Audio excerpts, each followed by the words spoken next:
A'udzubillahi minasyaitonirrajim. Bismillahirrahmanirrahim. Assalamualaikum warahmatullahi wabarakatuh. Kembali lagi bersama Mang Sukir, yang tentunya akan menemani teman-teman semua dengan sebuah kisah-kisah horor dan mistis, yang kali ini akan menceritakan sebuah kisah yang berjudul Santet Miss V. Cerita ini ditulis oleh Sophia Baikwini.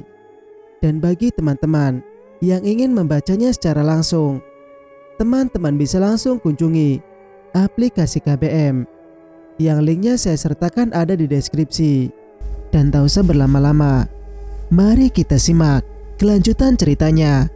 Selamat mendengarkan. Singkat cerita, Neng, Akang mau bicara. Lutfi menghampiri Hanum yang tengah melipat pakaian. Bicara aja tukang. Hanum menoleh sekilas, lalu tersenyum manis pada suaminya. Hati Lutfi semakin sakit. Apa iya dia tega mengatakan hal yang pasti akan menyakiti hati istrinya itu? Melihat senyum istrinya, hati Lutfi ibarat tersayat sembilu. Ini omongan serius, Neng. Akang. Lutfi mendadak gagap. Ada apa sih? Hanum mendekat pada suaminya. Wajah cantik itu terus mengurai senyum. Lutfi menarik napas panjang, menghembuskannya dengan berat. Hanum paham jika ada hal yang serius yang tengah dipikirkan dan akan dibicarakan oleh suaminya. Belum pernah Hanum melihat Lutfi segusar ini. Ada apa sih, Kang? Jadi penasaran. Neng janji mau mendengar apa yang Akang bicarakan. Neng tidak akan berprasangka yang bukan-bukan pada Akang. Prasangka apa sih, Kang? Neng jadi bingung. Hanum lekat menatap Lutfi. Kembali Lutfi menghela napas. Digenggamnya jemari Hanum dengan erat, lalu dikecupnya perlahan. Akang minta maaf jika nanti apa yang Akang katakan menyakiti hati Neng. Akang tak tahu harus bagaimana lagi. Setelah Akang pikirkan, ini adalah salah satu jalan terbaik untuk Akang, Neng. Kembali Lutfi terbata. Jalan terbaik apa, Kang? Ada apa ini? Neng bingung, Kang. Hanum menatap Lutfi, mencoba memahami apa yang ada di benak suaminya ini. Lutfi menyodorkan ponselnya yang berisi foto-foto tak senonoh dirinya dan Arima. Mata Hanum tak berkedip. Wajahnya berubah pucat, tubuhnya bergetar hebat.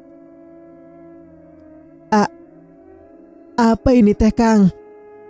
Bibir Hanum bergumam.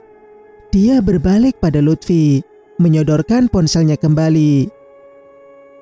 Neng, maafkan Akang ya. Akang janji Akang bakal cerita semuanya dari awal. Neng tenang dulu ya, pinta Lutfi. Direngkuhnya tubuh istrinya itu. Ada apa ini teh, Kang? Ada apa? Kenapa ada foto-foto itu? Kenapa, Kang? Hanum terisak di dada Lutfi. Dia tak tahu harus bicara apa. Rasanya tak percaya jika suaminya bisa melakukan hal yang sangat menjijikan itu dengan perempuan yang bukan mahramnya. Naudzubillah. Perilaku itu hanya dilakukan oleh orang-orang bejat. Dan Hanum yakin suaminya tak seperti itu. Tapi kenyataannya dia ada di foto tersebut. Hanum makin bergetar. Neng, dengerin Akang dulu. Kalau bukan sama Neng, Akang harus bicara sama siapa lagi? Hanya Neng orang yang Akang percaya. Hanya Neng tempat Akang menumpahkan semua rasa Akang. Lutfi serba salah melihat kondisi istrinya. Kenapa bisa seperti itu, Kang? Kenapa? Gagap Hanum. Lutfi menggelengkan kepalanya. Akang juga tidak tahu, Neng. Akang tidak ingat apa-apa. Demi Allah, Neng. Akang bersumpah. Kang, jangan sembarangan mengucapkan sumpah, Kang. Apalagi dengan menyebut nama Allah, sergah Hanum. Tapi Akang harus bagaimana lagi untuk meyakinkan Neng agar mau percaya pada apa yang Akang omongin. Neng percaya pada Akang, tapi melihat foto-foto itu rasanya sakit, Kang. Sakit sekali. Tangis Hanum kembali pecah.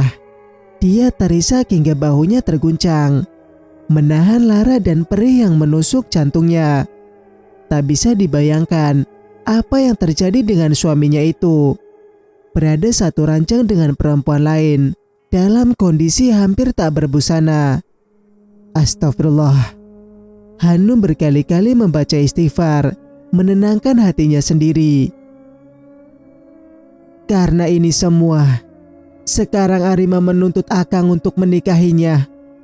Dia mengancam Akang akan menyebarkan semuanya jika Akang tak mau bertanggung jawab, gumam Lutfi. Apa maksudnya tanggung jawab, Kang? Hanum seketika terhenyak. Arima hamil, Neng. Tapi Akang tak tahu pasti kebenarannya. Apa? Arima hamil? Anak Akang? Astagfirullah. Cerit Hanum, menutup mulutnya cepat. Akhirnya dia terkulai lemas. Lutfi mencoba memeluknya. Hanum menolak pelukan suaminya. Rasanya berat untuk menerima kenyataan pahit itu. Di saat dia berjuang demi kesembuhan, suaminya justru memeluk dan meniduri perempuan lain. Dan kini wanita itu dalam kondisi hamil. Allahu Akbar. Hanum menyebutkan asmanya berulang kali. Lutfi kembali mendekati istrinya, tapi Hanum meminta untuk tidak melakukannya. Biar Neng tenang dulu, Kang. Sebentar saja, lirihnya. Lutfi mengangguk, meninggalkan Hanum sendiri. Sepeninggal Lutfi, Hanum kembali menangis. Entah apa yang harus dilakukannya. Lutfi memang menjelaskan segala duduk persoalannya, tapi itu tak cukup membuatnya tenang. Mau tenang bagaimana jika dengan mata kepala sendiri melihat berbagai gambar tak senonoh pasangannya dengan wanita lain. Cobaan apa lagi nih, ya Allah? Mengapa ujian rumah tangga kami seakan tak pernah ada habisnya? Apa ini ujianmu? Atau teguran yang kau berikan karena kami lalai? Hanum bicara sendiri. Karena ini, sekarang Arima menuntut Akang untuk menikahinya, Neng. Terdengar kembali suara Lutfi. Hanum merasa dunia gelap seketika. Kia melihat Hanum keluar kamar dengan mata yang sembab. Kakak perempuannya itu memalingkan wajahnya saat mereka bertatapan di dapur. Kia ingin bertanya, tapi mulutnya terkatup rapat. Sedikit segan dan ragu. Dia takut Hanum mengiranya terlalu ikut campur urusan rumah tangga kakaknya itu. Pikiran Gia berkecamuk tak tentu. Apakah Kang Lutfi sudah mengatakan segalanya pada Teh Hanum? Lalu, pikiran Gia semakin tak tenang saat melihat Lutfi kembali terpekur di depan laptop di ruang tengah. Sangat gelisah. Bahkan dia melihat Lutfi menghisap sebatang rokok. Hal yang tak pernah dilakukannya selama ini. Tapi hanya sesekali. Dihisap lalu dimatikan. Begitu saja terus menerus hingga dia terbatuk sendiri. Kia menggaruk kepalanya yang tak gatal. Singkat cerita, Kang Lutfi kemana, Teh? Kia bertanya pada Hanum keesokan paginya, di mana kakak perempuannya itu tengah menyirami bunga-bunga kesayangannya. Matanya masih nampak sembab dan kemerahan. Sudah ke kantor, Ge? Ada apa? Hanum balik bertanya. Ada perlu dikit. Sepertinya harus ke balai desa ya. Kia bicara sendiri. Perlu apa? Mata Hanum menyelidik. Dikepo. Dosa tahu. Kia berusaha mengajak Hanum bercanda agar wajah kakaknya itu sedikit sumringah. Orang nanya kok dibilang kepo. Hanum nampak cekatan, menyemprot bunga-bunga dengan air dalam wadah bercorong. Ada deh, mau tahu aja apa mau tahu banget? Kia masih mengajaknya bercanda. Seketika Hanum berbalik. Dia meletakkan alat menyiram bunganya, lalu menarik tangan Kia, membawanya ke dalam rumah dan masuk kamarnya. Teteh mau bicara serius sama kamu. Tanpa bisa menjawab, Kia manggut. Apa kamu sudah tahu apa masalah yang tengah dihadapi Kang Lutfi? Hanum menyelidik adiknya. Masalah apa? Teteh kok aneh sih? Kia, please. Ini bukan masalah main-main. Ada hati seorang istri yang dikhianati oleh suaminya. Dan kamu masih saja membela kakak iparmu itu. Tega kamu, Ge. Tega menyembunyikan ini dari Teteh. Hanum berkaca-kaca. Dia mengusapnya cepat dengan lengan bajunya. Ya Allah, Teteh. Please deh. Kia gak ada niatan mau menyembunyikan ini dari Teteh. Cuma Kia pikir Kang Lutfi lah yang berhak menyatakan semuanya pada Teteh sebagai istrinya. Bagaimana rasanya kalau tahu dari orang lain? Pasti lebih sakit atuh Teh. Jelas Kia. Hanum terdiam. Jadi Akang udah cerita semuanya pada Teteh. Lalu bagaimana tanggapan Teteh? Percayakan sama Kang Lutfi? Kini Kia balik memberondong Hanum dengan pertanyaan. Iya, dia udah cerita. Tapi Teteh bingung, Ge. Harus percaya atau tidak? Sedangkan buktinya dia memang orang yang difoto itu. Hanum terisak pelan. Jangan menangis Tetehku sayang. Ayo senyum. Teteh tahu Kang Lutfi itu seperti apa. Selama kalian dekat sekian tahun, apa pernah dulu dia menjamah Teteh, melakukan hal gila dan najis seperti di foto itu? Hanum menggeleng. Nah itu dia Teteh cantik. Kalian sedang dimabuk cinta. Tapi setiap bertemu dengan Kang Lutfi, tak pernah macam-macam bukan? Dia selalu menjaga kehormatannya. Tapi, Kia, percayalah, tanya hati nurani Teteh. Siapa itu Kang Lutfi? Karena hanya Teteh yang tahu bagaimana sifat dan perilaku Kang Lutfi yang sebenarnya. Jika hati Teteh yakin, maka ambillah jalan yang terbaik. Berarti Arimalah wanita yang pantas mendapatkan lelaki seperti Kang Lutfi. Tapi jika tidak, Teteh berhak berjuang kembali untuk tetap mempertahankan Kang Lutfi sebagai suami. Hanum terdiam. Kia menepuk pundaknya, lalu meninggalkan seorang diri. Ponsel Hanum bergetar. Dengan enggan, dia meraih gawai itu. Tertera di layar ponsel. Kang Bari memanggil. Hanum gamang. Haruskah dia menerima panggilan dari pria itu? Hanum membiarkan untuk sekian lama ponselnya terus berdering. Di tengah kalut, kecewa, sedih, dan segudang rasa yang menyesakkan dadanya, tiba-tiba saja pria aneh itu menghubunginya kembali. Bari memang aneh. Pria itu seolah tahu apa yang tengah ada di hatinya. Dulu saat dia tengah sendiri melawan penyakit, Yang dia pikir tak akan berkesudahan itu di rumah Umi Mutmainah. Dan Lutfi dengan tiba-tiba mengacukannya begitu saja. Bahri pun datang, memberinya semangat, mengatakan segala isi hatinya. Pria itu jujur jika sangat mencintai Hanum. Dan sekarang, saat dia kembali kecewa pada Lutfi suaminya, tiba-tiba saja pria itu menghubunginya kembali. Astagfirullah. Jangan biarkan dosa itu terus menggumpal dan membesar ya Allah.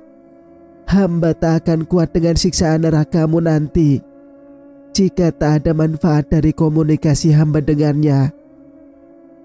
Jangan biarkan kami bisa saling menghubungi dan punya kesempatan untuk bisa bicara kembali. Doa Hanum dalam hati. Namun, ponsel itu terus berdering. Hingga akhirnya Hanum memberanikan diri mengangkatnya dengan berulang kali beristighfar sebelumnya. Assalamualaikum Kang. Ada apa? Hanum bertanya langsung. Waalaikumsalam Neng. Alhamdulillah, Neng masih menyimpan nomor Akang. Suara Bahri nampak sumringah. Iya Kang, masih disimpan. Ada apa ya? Hanum kembali bertanya. Akang mau nanya aja, gimana kabar Neng Hanum? Selentingan Akang mendengar jika Pak Kades akan menikahi Arima. Apa itu benar? Apa Neng Hanum benar-benar siap dipoligami? Wah, saya tidak tahu Kang. Itu gosip aja kali. Saya dan Kang Lutfi masih baik-baik saja. Maaf. Sela Hanum cepat. Alhamdulillah tuh. Kalau begitu mah, Akang cuman kepikiran aja. Ini si Arima pasti akan nyebarin gosip murahan ini. Tapi Neng Hanum tenang saja. Akang akan bicarakan ini dan bertanya langsung pada si Cunguk Arima. Kenapa dia tiba-tiba saja nyebar rumor jika Pak Kades akan menikahinya? Saya tidak tahu masalahnya apa Kang. Coba saja bicara sama dia. Saya sebagai istrinya Kang Lutfi benar-benar merasa tidak nyaman, ujar Hanum. Tenang saja tuh Neng. Pokoknya Neng Hanum duduk manis di rumah. Jangan berpikir macam-macam. Percaya saja, suami Neng mah lelaki baik atuh. Soleh, masa kegoda sama cewek begitu. Akang saja bergaul gini, ogah tuh kalau dapat perempuan kayak si Arima mah. Amit-amit atuh Neng. Bahri berusaha meyakinkan Hanum. Terima kasih Kang. Hatur nuwun pisan. Hanum menghaturkan banyak terima kasih pada Bahri yang terus meyakinkannya untuk tidak percaya pada apapun kabar yang beredar nanti. Semuanya pasti akal liciknya Arima Neng. Karena Kang tahu dia sangat mencintai suami Neng Hanum. Jadi apapun pasti akan dia lakukan. Sekarang kuatkan hati saja. Jangan banyak pikiran ya. Nanti Neng Hanum sakit. Akang tidak mau itu terjadi. Biar masalah ini Akang yang urus. Percaya saja pada Pak Kades. Insya Allah dia lelaki baik. Tandas Bahri. Hanum mengangguk. Dia tak sadar jika saat ini mereka tengah bicara di telepon.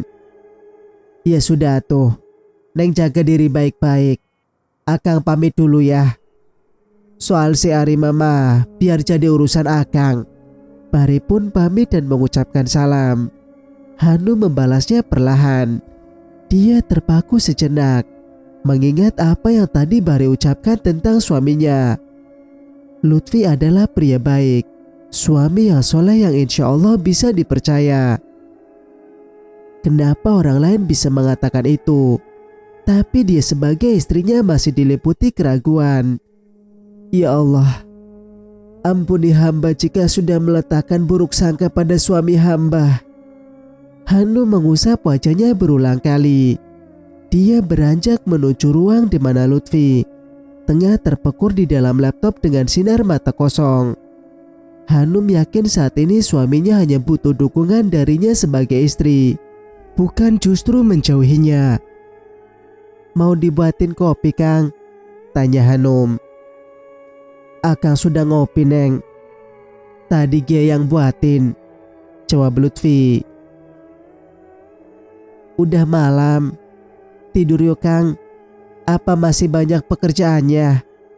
Hanum mendekat pada suaminya. Dia berusaha bersikap biasa agar Lutfi tidak sungkan. "Udah beres. Akang cuma ngecek email yang masuk aja," jelas Lutfi. "Ya udah, kita tidur yuk. Neng ngantuk Kang." Hanum melendot manja di bahu Lutfi. Sekilas Lutfi menatap wajah Hanum. Nampak istrinya sedang tidak main-main. "Iya, ayo. Akang matiin laptop dulu ya." Lutfi buru-buru mematikan laptopnya. Bahkan langsung dari powernya, tanpa di-shutdown lagi. Tangannya nampak gemetaran. Hanum tersenyum melihat suaminya yang tampak rikuh. "Duh Kang, maafin Neng ya. Udah bikin Akang jadi segalau ini. Mudah-mudahan kedepannya kita bisa menghadapi semua masalah bersama," Hanum berkata dalam hati. Mereka berjalan beriringan menuju kamar. Hanum menggenggam tangan suaminya dengan erat. Gia menatap pasangan suami istri itu dengan napas lega dari balik tirai ruang tamu. Dia merasa tenang. Kini kakak perempuannya terlihat lebih baik dan lebih tenang. Ternyata rumah tangga itu tidak mudah untuk dijalani. Bahkan untuk sebuah rumah tangga yang dibangun dengan penuh cinta, seperti rumah tangga kakaknya Hanum dan suaminya Lutfi. Gia menggelengkan kepalanya. Tiba-tiba wajah Iqbal melintas. Kenapa harus muka dia sih yang nongol saat aku mikirin rumah tangga? Apa gak ada yang bagusan dikit? Gia bertanya-tanya sendiri dalam hati. "Aku kan pria paling the best buat kamu sayang. Bidadariku, putri cantik tercintaku." Tiba-tiba saja dia merasa ada Iqbal tengah berdiri di hadapannya dan berkata demikian padanya. Astagfirullah. Gia beristighfar berulang kali. "Ampun ya Allah, saya masih waras. Jangan sekarang dia nongol kayak gini. Astagfirullah. Pahit-pahit." Gia bergegas menuju kamar. Lagi-lagi bayangan Iqbal pun mengikutinya. "Ya ampun, Bedegong. Kenapa harus ikut juga masuk kamar?" seru Gia tertahan saat kembali melihat bayangan Iqbal sudah ada di dalam kamarnya. Segera dia berwudu dan membaca surat-surat pilihan dalam Al-Quran untuk mengusir bayangan lelaki muda itu. Ya Allah Ki, itu si Iqbal manusia bukan jin yang harus diusir pakai ayat suci Al-Quran. Suara-suara aneh tertahan melihat tingkahnya. Bodoh amat. Manusia bisa lebih kejam dari jin, bisa lebih keji dari iblis. Mudah-mudahan bisa langsung tidur setelah membaca Al-Quran. Gia bicara sendiri. Gadis itu masih menolak kenyataan jika dia sudah jatuh cinta pada Iqbal. Dasar manja. Sementara itu keesokan harinya, Pari bersiap untuk menemui Arima. Lagu dangdut bernada ngebeat itu membuat tubuh Arima bergoyang sendiri.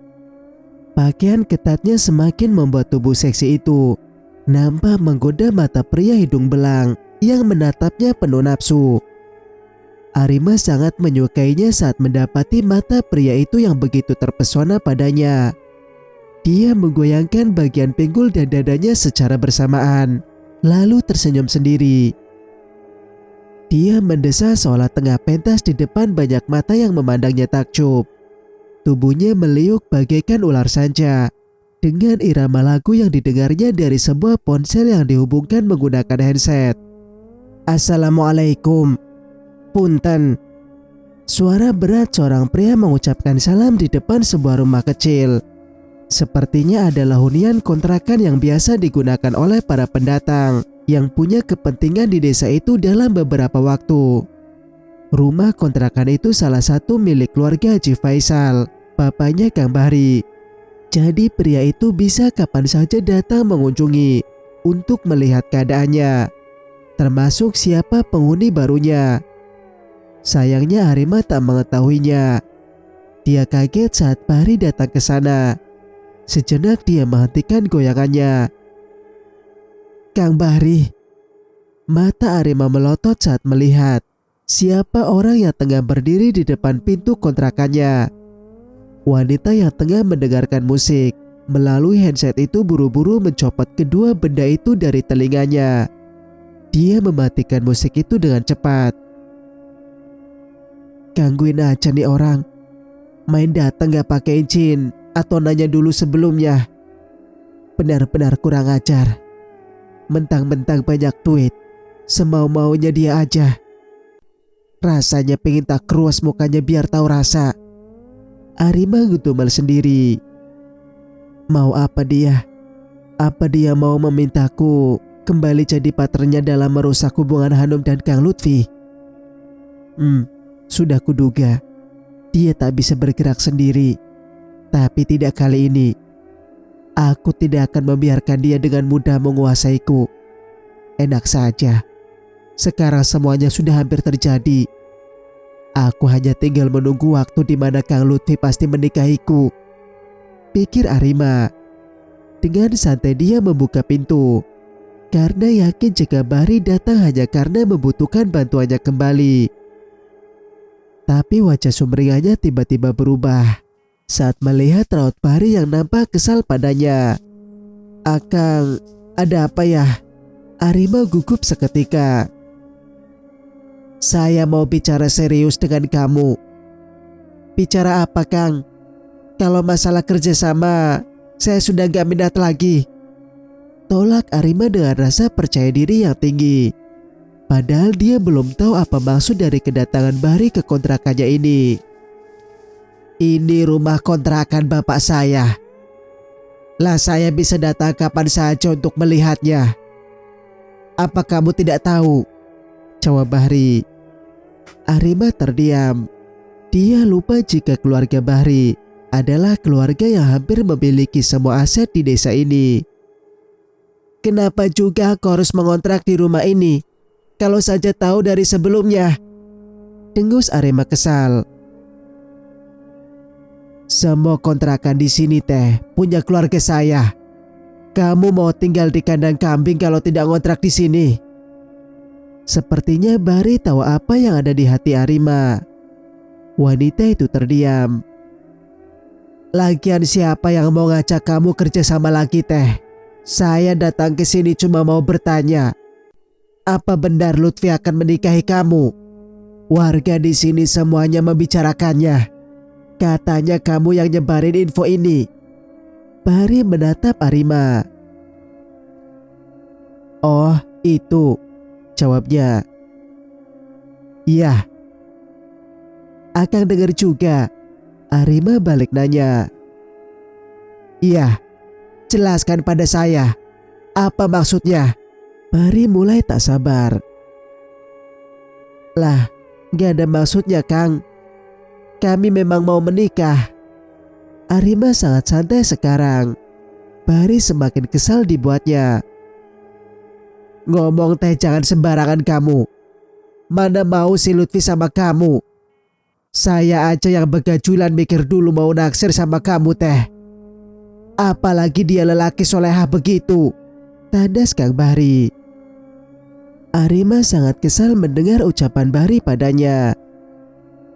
"Ya ampun, Akang nyepelein saya banget ya. Lihat saja nanti, Akang bakal kaget melihat kami mengadakan resepsi besar-besaran.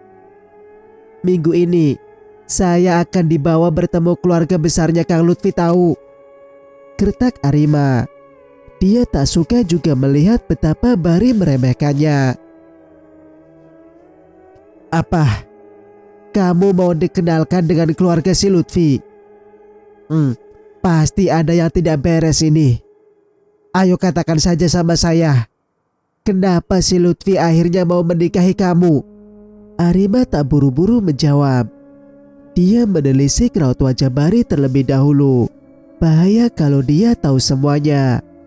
Arima harus mencari cara agar Bahri tak mencari tahu lebih banyak lagi tentang rencananya itu. Dia harus memutar otak agar lebih meyakinkan jika mereka menikah hanya karena dia hamil saja, tak lebih dari itu. Biar itu jadi rahasia kami saja, elak Arima. Dia menolak mengatakan semuanya karena yakin Bahri akan marah kalau tahu apa yang dia lakukan. Jangan ngelak. Ayo katakan sama saya. Kenapa tiba-tiba saja kalian punya rencana aneh seperti ini?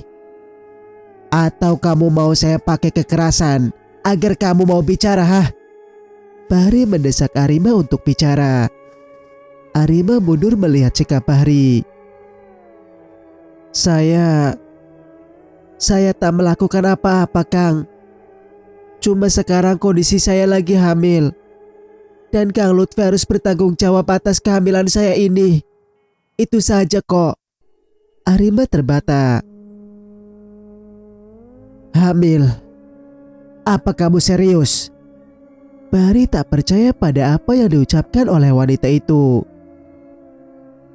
Iya Kang, saya hamil. Akang tahu kan, dulu pelet dari Mbah Guradil itu berhasil mengenai Kang Lutfi untuk beberapa waktu. Nah, di saat itulah kami melakukan semuanya. Terang Arima. Bahri mengerutkan dahinya. Bukankah saya sudah melarang kamu untuk melakukannya? Saya terlanjur mencintai Kang Lutfi atuh. Bagaimana bisa saya melepaskan dia begitu saja? Elak Arima. Tapi saya kok tidak yakin kalau kamu hamil. Mata Bahri menelisik. Arima memalingkan wajahnya. Dia sedikit khawatir jika Bahri tahu tentang video mesum yang dia jadikan senjata untuk menjerat Lutfi. Serius Kang, saya hamil. Kang Lutfi pun sudah mempercayainya. Arima berusaha meyakinkan Bahri. Tapi anehnya pria itu sama sekali tak percaya dengan omongan wanita jahat ini. Aneh aja kalau si Lutfi percaya. Saya mah tidak atuh. Gumamnya perlahan. Arima hanya tersenyum kecut mendengarnya. Bahri kembali menatapnya. Apa rencana ini sengaja kamu buat? Tanyanya. Arima tak menjawab. Saya tahu kamu siapa Arima. Kamu itu licik, culas, dan munafik. Apa aja bisa kamu lakuin untuk mendapatkan apa yang kamu mau. Dan saya yakin ini adalah salah satu rencana busukmu untuk mendapatkan cinta Lutfi dan merebutnya dari Hanum. Arima berbalik. Kalau iya, Akang mau apa? Bukankah dulu kita punya tujuan sama, merusak rumah tangga mereka? Itu dulu sebelum saya sadar jika cinta tak bisa dipaksakan, tegas Bahri. Akang pengecut, tapi saya tidak. Saya akan melakukan apa saja demi untuk memiliki cinta Kang Lutfi. Cinta? Kamu pikir bisa mendapatkan cinta dengan berbuat jahat seperti itu? Mimpi kamu. Bahri menggertaknya. Tapi bukan Arima jika harus mundur. Dia balas menggertak Bahri. Saya mohon Akang jangan ikut campur urusan pernikahan saya. Kalau tidak Akang akan menyesal. Karena saya akan menceritakan semuanya. kejahatan Akang selama ini pada Kang Lutfi dan Hanum, termasuk perintah Akang untuk menyantet keluarga itu, ancam Arima dengan berani. Astagfirullah. Kalau bukan perempuan, sudah saya tampar kamu Teh Arima. Bahri mengepalkan tangannya. Silakan saja. Tapi saya tidak akan tinggal diam jika Akang berani merusak semua yang sudah di depan mata saya sekarang. Bahri menyeringai pada Arima. Baru ini dia melihat wanita penuh obsesi sepertinya. Wanita penuh obsesi sepertinya. Sepertinya tak ada lagi yang bisa menghentikan langkahnya untuk bisa mendapatkan Lutfi. Arima benar-benar sudah mati rasa. Hatinya dibutakan oleh nafsunya sendiri. Baik, jika itu yang kamu mau, kamu jual, saya beli. Kita lihat saja nanti siapa pemenangnya. Tapi ingat kata-kata saya. Memiliki Lutfi belum tentu bisa membuatmu bahagia. Karena pasti hati Lutfi hanya milik Hanum, dan kamu akan punya cangkangnya saja. Arima mendengus. Kamu salah jika mencari kebahagiaan dengan merebut hati pria yang sudah dimiliki perempuan lain. Percuma, Arima. Lihat saya. Sebesar apapun cinta saya untuk Hanum, seberapa besar keinginan saya untuk bisa memilikinya, mungkin kamu lebih tahu. Tapi ternyata saya tak bisa membuat dan memaksanya untuk bisa mencintai saya, ujar Bahri datar. Dan yang harus kamu ingat, bahagia memiliki seseorang yang kita cintai ternyata benar-benar membuat hati kita tenang.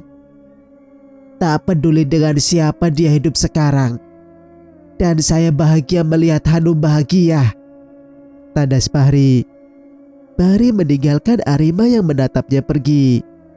Hati wanita itu benar-benar sedang kesal karena pertemuannya dengan Bahri hari ini. Masa bodoh orang mau bicara apa? Yang penting aku bahagia, pikirnya.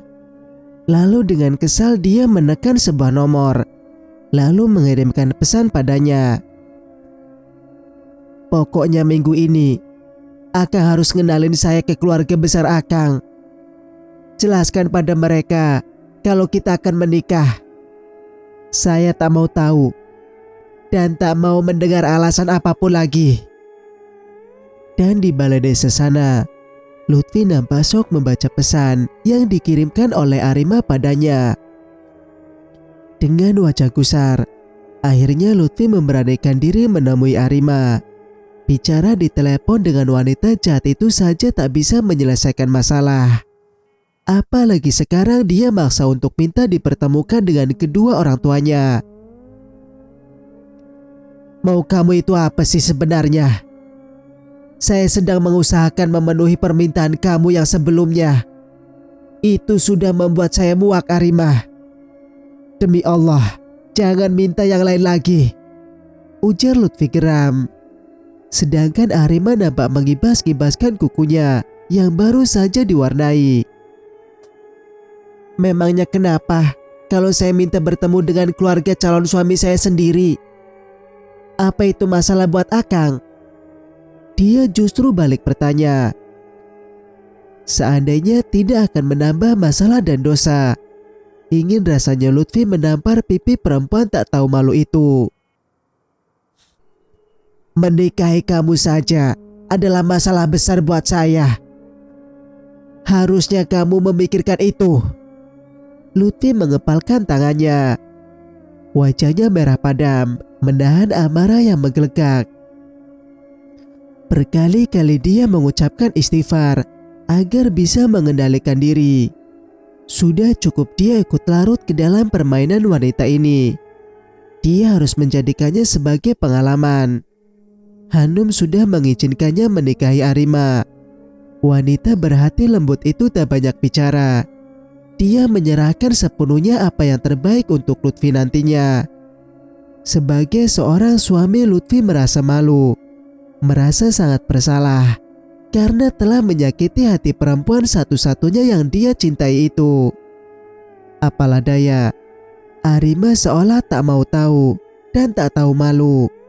Dia justru bahagia dengan keputusan yang diberikan Hanum pada Lutfi. Semakin congkaklah dia, merasa telah memenangkan pertarungan sengit itu. Pokoknya saya mau ketemu keluarga besar Akang untuk meyakinkan jika rencana Akang menikahi saya bukan rencana bohong atau sekedar main-main. Saya juga mau buat pesta pernikahan yang meriah seperti dulu Akang saat menikah dengan Hanum. Wajah Arima ditekuk. Dia kesal karena Lutfi tak pernah sedikit pun mau mengikuti maunya. Kamu pikir segampang itu? Menikahi kamu saja sudah membuat saya bingung, malu. Apalagi dengan menggelar pesta seperti itu. Pikirkan Arima. Lutfi mengusapkan dahinya yang berkeringat. Entahlah, suasana tiba-tiba terasa sangat panas. Saya tidak mau tahu, tandas Arima. Apalagi yang kamu mau?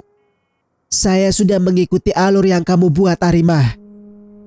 Padahal saya ingin sekali membuktikan jika video itu tidak benar adanya. Karena saya sama sekali tak mengingat peristiwa itu, geram Lutfi. Terserah Akang. Yang penting video itu nyata. Dan kondisi saya juga tengah hamil anak Akang. Dan saya hanya menuntut janji-janji Akang dulu pada saya. Arima mendekat pada Lutfi. Tapi sigap pria muda itu bergeser kembali menjauhinya. Janji apa? Saya tidak pernah sekalipun mengatakan sesuatu padamu. Saya masih waras, Arima. Lutfi semakin geram. Dia mengeratkan tangannya menahan diri agar tak melakukan kekerasan fisik pada wanita yang memang pantas dihajar ini sebenarnya. Sudahlah Kang, mana ada maling aku. Sekarang saya cuma mau kita menikah. Kenalkan saya pada keluarga besar Akang sebagai calon istri. Lalu adakan pesta yang sama meriahnya seperti dulu saat Akang dan Hanum menikah. Itu saja kok. Arima berkata santai. Tak ada kesan menyesal, malu atau apapun di raut dan nada bicaranya. Yang ada hanya gejolak jiwa yang menggelegak untuk bisa memiliki Lutfi. Lalu dia memasang posisi duduk yang menggoda. Tangannya bergerak akan membuka tank topnya. Apa harus kita mengulangi semuanya lagi untuk memastikan seberapa nyata kisah dalam video itu? Tanyanya pada Lutfi. Lalu dia melakukan gerakan-gerakan aneh, sangat sensual dan diiringi desahan manja menggoda. Tentu saja Lutfi sangat kaget. Dia beringsut menjauhinya. Astagfirullah. Apa-apaan kamu? Baiklah, saya akan ikuti semua keinginan kamu. Terserah apa mau kamu. Tapi ingat, kamu tidak akan pernah memiliki hati saya, Arima. Tidak akan. Dan saya tidak akan tergoda oleh tingkah menjijikan kamu ini, Arima. Tandas Lutfi. Dia meninggalkan rumah kontrakan itu dengan hati kesal. Tanpa melihatnya kembali, Lutfi bergegas pergi. Baru kali ini dia bertemu perempuan serendah Arima. Ya Allah, kenapa dia harus ada dalam kehidupan kami? Apa ini cobaan atau ujian untuk keteguhan iman kami? Yang jelas, setan itu sudah menang. Karena disadari atau tidak, aku sudah menidurinya. Astagfirullah. Lutfi mengusap wajahnya berkali-kali. Rasanya percuma saja bicara dengan wanita itu. Apapun tak bisa menggoyahkan keinginannya untuk bisa menikah dan hidup bersamanya. Hampir saja dia menjebaknya lagi. Untung saja Lutfi buru-buru pergi. Dia menuju balai desa untuk sekedar menenangkan hatinya terlebih dahulu sebelum pulang. Dia juga akan mencari jalan keluar lain yang mungkin masih bisa untuk menggagalkan pernikahan dirinya dengan Arima. Seandainya saja dia punya bukti kalau video itu hanyalah hoaks atau video palsu. Tapi bagaimana caranya? Lutfi termangu di atas sofa, tempat biasa dia menerima tamu. Lalu Arima, maunya apa sih dia? Otak Lutfi seakan tak sampai memikirkan apa yang ada di dalam kepala wanita jahanam itu. Pernikahan. Serendah itu dia memandang pernikahan hanya sebagai jalan untuk memiliki dirinya.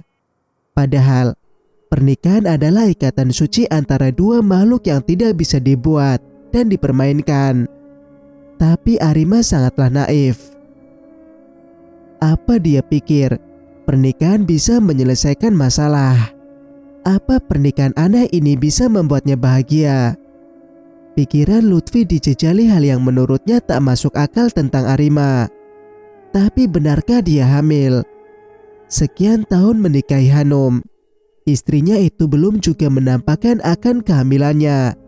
Tapi Arima dengan lugas dan yakin, dia mengaku jika sekarang tengah mengandung anaknya. Lutfi menghela napas. Dia menenangkan diri, mencoba mengingat apa yang pernah terjadi di antara keduanya. Tapi nihil, tak sedikit pun ingatannya membuktikan jika dia dan Arima pernah punya hubungan intim hingga wanita itu hamil. Lalu kenapa ada video dan foto-foto mesum itu di HP-nya? Apa dia sudah mencekoki dengan minuman keras hingga Lutfi mabuk dan tak ingat apapun? Dengan perasaan jijik dan marah, Lutfi berusaha mencermati video mesum serta foto-fotonya dengan Arima. Tubuhnya bergetar hebat. Hampir saja dia tak kuat untuk melihatnya. Tapi dia harus kuat. Harus. Demi beberapa fakta yang bisa membuktikan ada apa di balik video itu. Apa sekedar rekayasa, editan atau ada hal lain di balik itu semua? Lutfi harus tahu dan satu-satunya cara adalah dengan meneliti foto-foto dan video mesum itu. Walau dia merasa jijik dan sangat malu saat menontonnya, Lutfi mengamati setiap gerakannya. Perlahan-lahan diulanginya kembali putaran durasinya. Lalu pandangannya tertumbuk pada sepasang mata merah dan nampak terlihat berkilat. Matanya, ya, itu matanya. Lalu dia pun memperhatikan dengan seksama jika dalam video itu berkali-kali rautnya menyeringai tajam. Sangat menyeramkan. Bahkan Lutfi sendiri tak percaya dia bisa melakukannya. Seringai tajam membuat siapa yang melihatnya akan bergidik ngeri. Tanpa sadar Lutfi berkaca, lalu menyeringai seperti dalam video itu. Tapi tidak semenyeramkan itu. Mata merah menyala itu pun membuatnya bertanya, sejak kapan dia punya sinar mata semerah itu? Berkilat, penuh amarah.